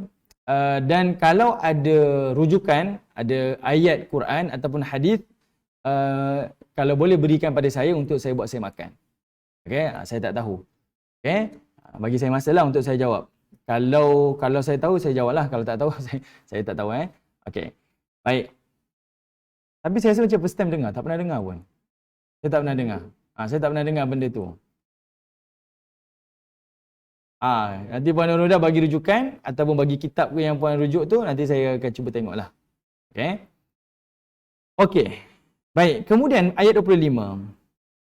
Okey, kita dah penghujung kepada surah Al-Kahfi ni penghujung kisah Al-Kahfi ni. Ayat 25 Allah kata walabithu fi kahfihim. Dan mereka sebenarnya tinggal. Kan dia hujah. Kita ni tidur 24 jam ke tidur 12 jam? Lalu Allah pun declare mereka ni sebenarnya tidur walabithu fi kahfihim. Mereka sebenarnya tidur dalam gua tu salatha mi'atin sinin, adalah selama 300 tahun. 3 abad. Panjang 3 abad. Wasdadu tis'a, dan Allah tambahkan lagi iaitu 9 tahun. Baik, kenapa Allah tambah? Kenapa Allah, kalau dalam bahasa Arab dia akan sebut perkataannya kalau 300 tu dia sebut contohnya tis'a wa thalatha mi'atin kan, ataupun 309 tahun. Perkataan tu dia akan sebut Tapi kenapa Allah Ta'ala sebut 300 tahun ditambah dengan 9 tahun? Perkataan 300 tahun ditambah 9 tahun tu merujuk kepada 300 tahun tu adalah kalau dikira dengan kalender matahari. Kalender Masihi. Kalau kita kira dengan kalender Masihi 300 tahun. Yang ditambah dengan 9 tahun tu, yang orang kata 300 tahun ke ataupun 309 tahun, 9 tahun tu adalah ditambah kalau kita kira dengan kalender bulan. Kalender lunar kita panggil. Macam tahun Hijriah kita bagi kiraan ikut bulan kan. Masihi kita ikut kiraan matahari kan. Kalau orang kira ikut bulan, dia akan dapat 309 tahun. Sebab satu abad 100 tahun, penambahannya tambahannya 3 tahun. Okay? Dalam tempoh 100 tahun, ekstra dia punya tu 3 tahun. Kalau kita belajar tuan-tuan, setahun kita ada 365 hari. Okay? Bagi kalender Hijriah, setahun ada 354 hari. Dia kurang 11 hari. Sebab itu hari raya kita makin ke depan. Dia awal 11 hari awal. 11 hari. Sebab itu pengiraan pergerakan bulan dan pergerakan matahari. Jadinya, kalau tuan-tuan kira ikut Masihi, tuan-tuan akan dapat 300 tahun. Kalau tuan-tuan ikut tahun Hijriah, ataupun ikut kiraan bulannya pergerakan, tuan-tuan akan dapat 309 tahun. Jadi, Allah sebut siap-siap dah. Dia bukan 309 tahun dia sebenarnya 300 tahun. Okay? Tapi kalau tuan-tuan ikut kiraan bulan, tuan-tuan akan dapat 309 tahun. Dan ini yang Allah janjikan, naba'ahum bil haq. Kami akan berikan pada kamu berita, cerita yang sebenar dengan hak, dengan sebenar-benarnya. Tak payah rujuk pada orang lain dah. Semuanya adalah perkara yang ditokok tambah. Okey. Kulillah, katakanlah Allah itu a'lamu bima labithu. Allah lebih mengetahui berapa lama mereka tinggal di gua. Lahu ghaibus samawati wal ard. Bagi Allah lah Tuhan ghaibus samawati wal ard. Kepunyaan Allah lah semua perkara ghaib ataupun perkara yang tersembunyi di langit ataupun di bumi. Maksudnya Allah Ta'ala ni tidak ada satu pun rahsia. Di sisi Allah Ta'ala, ia adalah perkara yang Allah Ta'ala ketahui. Absir bihi wa asmi'. Allah ikat dengan perkataan absir bihi. Allah tu Tuhan yang terang penglihatannya, wa asmi' dan Tuhan yang mendengar. Mata penglihatan absir tu merujuk pada Allah ni matanya terang. Tak ada benda yang tersembunyi. Semuanya Allah nampak. Wa asmi' dan tajam pendengaran Allah Ta'ala. Okay? Maksudnya, tak ada satu makhluk pun yang mampu merahsiakan satu berita, satu cerita daripada Allah. Allah memiliki segalanya. Ma lahum min dunihi. Dan tidak ada seorang pun yang akan jadi pelindung. Min waliyin. Ataupun tidak ada wala yusyrik fi hukmihi ahada. Dan tidak ada orang yang akan jadi pelindung. Dan tidak ada orang yang boleh menyekutukan Allah fi hukmihi ahada. Di dalam sesuatu keputusan. Maksudnya Allah berkuasa mutlak lah. Allah berkuasa mutlak. Apa yang Allah putuskan, apa yang Allah ciptakan dan apa yang Allah berkehendaki, semuanya tidak ada campur tangan daripada mana-mana makhluk. Allah tutup cerita Ashabul Kahfi dengan ayat ni sebab Allah nak bagi tahu kenapa Allah Ta'ala boleh yakinkan kepada Nabi SAW ini adalah perkara yang hak. Sebab Allah yang menciptakannya, Allah lah yang menidurkannya, Allah lah yang membangkitkannya dan Allah lah yang tidurkannya semua. Itu semua kerja Allah Subhanahu wa Ta'ala. Okay? Jadi dia telah kita kata menyanggahi hujah-hujah daripada Nasrani dan hujah-hujah daripada orang-orang Yahudi. Okay? Khalaslah cerita tentang Ashabul Kahfi. Baik.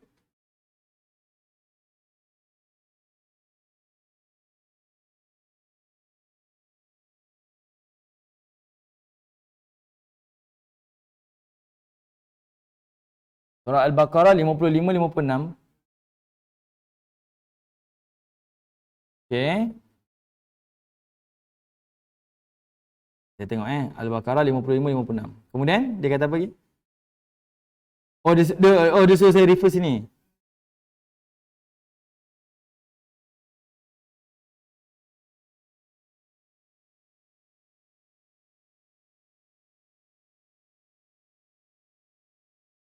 Okey, saya semak balik ayat ni. Saya semak dulu ayat ni. Baik, insya-Allah.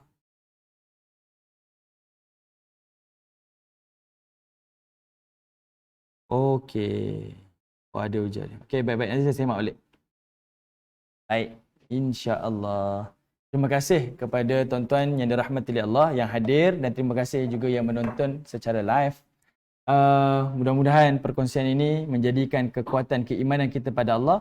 Dan benda yang paling asas sekali dalam cerita Ashabul Kahfi ni bukanlah tentang Ashabul Kahfi, tetapi pertama tentang kekuasaan Allah dan yang kedua adalah tentang keimanan Ashabul Kahfi ni kepada Allah dan yang ketiganya inilah tanda kewujudan adanya hari akhirat. Bagi orang yang tak meyakini, boleh ke manusia mati jadi tulang, hidup balik dengan jasad-jasad dia?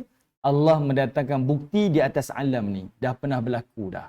Dah pernah berlaku dah. Manusia yang Allah pelihara, bila dibangkit 300 tahun kemudian tu, dibangkit dengan tubuh yang sihat belaka. Pakaian dia pun tak reput. Kalau ikut 300 tahun tu, pakaian dah reput dah. Pakaian dia pun elok. Dibangkitkan, lalu dipertemukan. Boleh bercakap, boleh berbual, boleh bersalam, boleh berpelukkan dengan raja dan sebagainya. Dan itu tidak mustahil bagi Allah Ta'ala tentang hari akhirat. Okay? Baik, jadinya terjawablah pada fitnah yang pertama, iaitu fitnah keimanan, fitnah akidah. Allah datangkan bukti di dalam dalam kisah Al-Kahfi. Lepas ni kita akan tengok tentang fitnah harta pula. Kita akan tengok tentang fitnah harta, iaitu kisah daripada dua orang pemilik kebun. Dua orang pemilik kebun. Wallahu ta'ala a'lam. Assalamualaikum warahmatullahi wabarakatuh.